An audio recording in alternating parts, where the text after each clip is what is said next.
grandfather worked in the original transportation hub in '68, before the towers went up. My father's first job was here, North Tower. I'm a fourth generation ironworker from my father's side and third from my mother's. This is like 4 years on the job, the longest job I've ever been on. I can't compare this job to no job, never. This is like a one-time deal.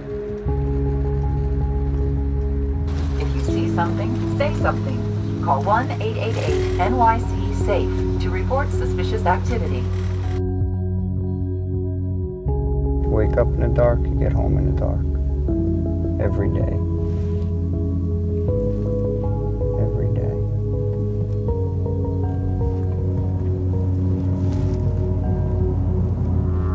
Commute's 2 hours door to door, almost 7 days a week, 10 hours a day. You miss your family, you hardly see them, you don't see them. You give up 5 years of your life for this.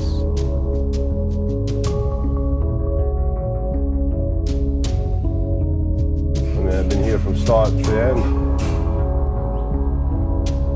It's coming all together. This place is whole. Ain't a hole no more.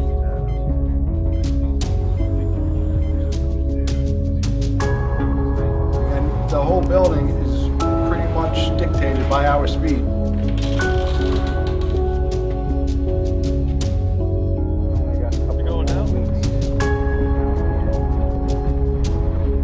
It'll be a special day to say that you finally finished. Especially as this job. I mean, look at this. You know, there ain't no building like this ever going up.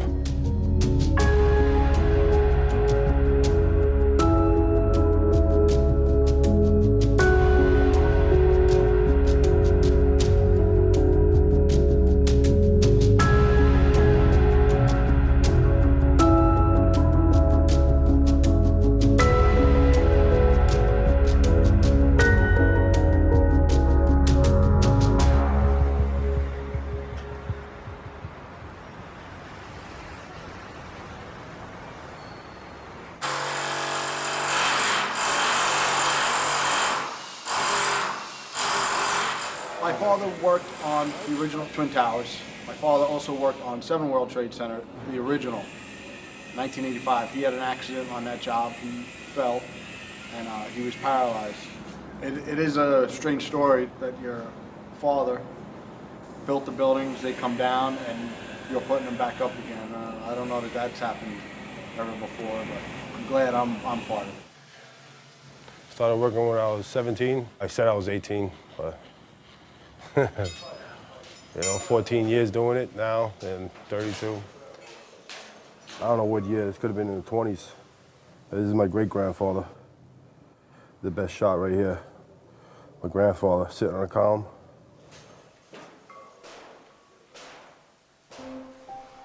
A lot of your ironworkers are guys that were adventurous kids. These are the guys that are skiing 100 miles an hour. These are the guys that are jumping out of airplanes.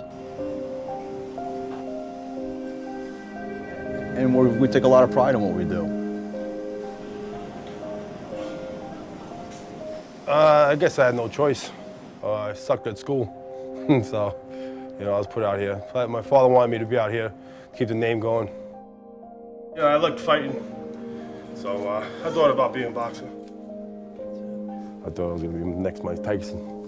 You know, and, I still like I got the basement set up for the kids. No. I was messing up in school and getting in trouble in the streets, and so my father stopped paying for the gym. But I'm glad that I got into the business, 'cause I love it. And these might be the future here of ironworking.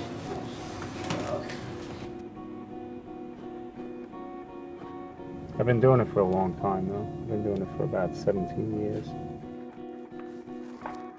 Hello. How's school, guys? How are you? That's why you're alive. Happy Wheel? Yeah.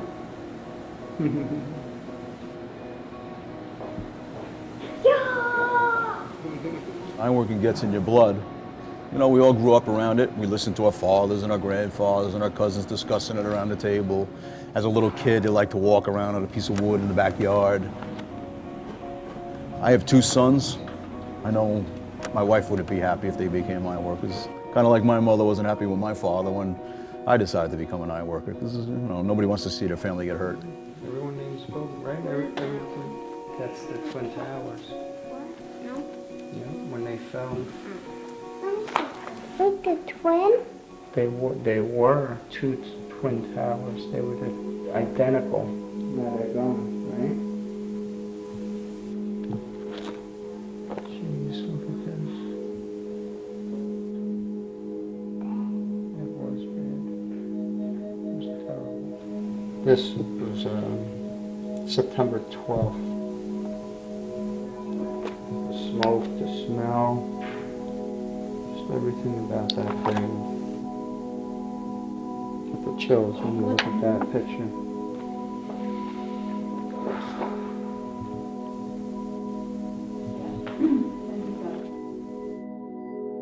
9/11, I was working 2 or 3 blocks away at Whitehall Terminal. Got the call over the radio that I better come outside. Everybody came down off the iron. We're out in the street like everybody else looking, and very shortly thereafter, we actually felt like the plane was coming right at us. It went right over our heads, kind of banked right over the building we were working in, and we watched it crash right into the Trade Center. And I was working in the Empire State Building on the 65th floor. We could see that there was a hole in the building, and then when we saw the second plane, I ran to my desk, grabbed my bag, and ran down 65 flights of stairs. And I was on Vesey and Broadway. The second tower came down. Got hit with all that dust, everything. I thought I was dead there. We all got together, and the Ironworkers, and we headed down here to help clean up. We just came down here to help people. Just trying to, you know, that's what Ironworkers do. We just want to go help. And then I worked for 2 days down here straight. But I was only a kid, I was 20 years old. Couldn't handle it. I didn't want to be part of it. I seen a lot of stuff I didn't want to see. You know, things that, you know, no one should see. And I don't want to talk about those days. And geez, that was terrible.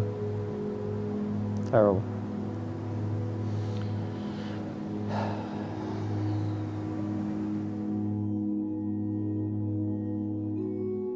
I didn't see the future. You know, I never knew that I'll be putting up a building.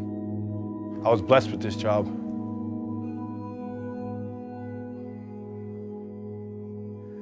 A lot of us were fortunate.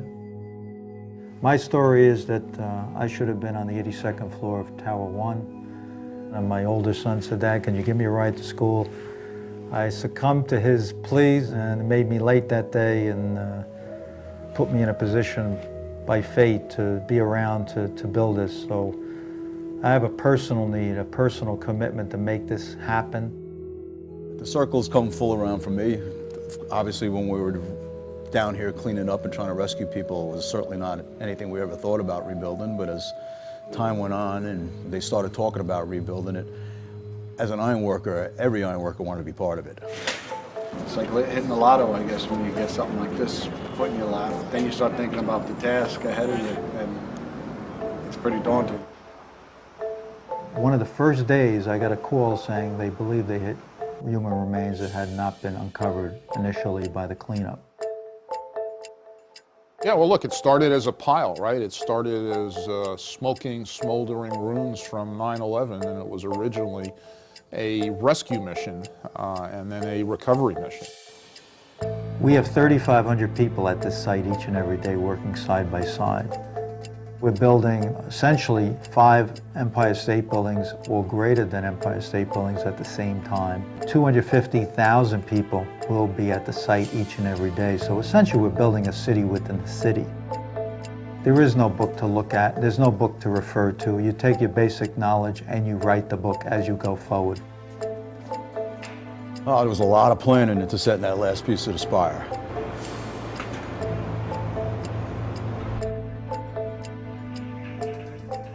Where it was definitely one of the most exciting days here and satisfaction days here, it was also the most stressful day.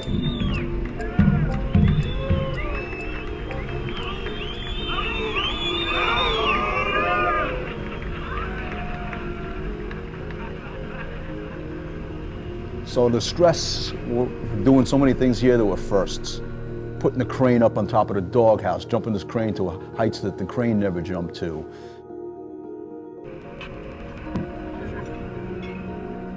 We were able to set the spire. We had about this much left between the top of the crane and the top of the spire. I mean, you know, on paper, that's okay. When you're up there at 1,701 feet, waiting for that last piece of the spire to come at you, and then the wind kicks in a little bit. Help you out, Jimmy?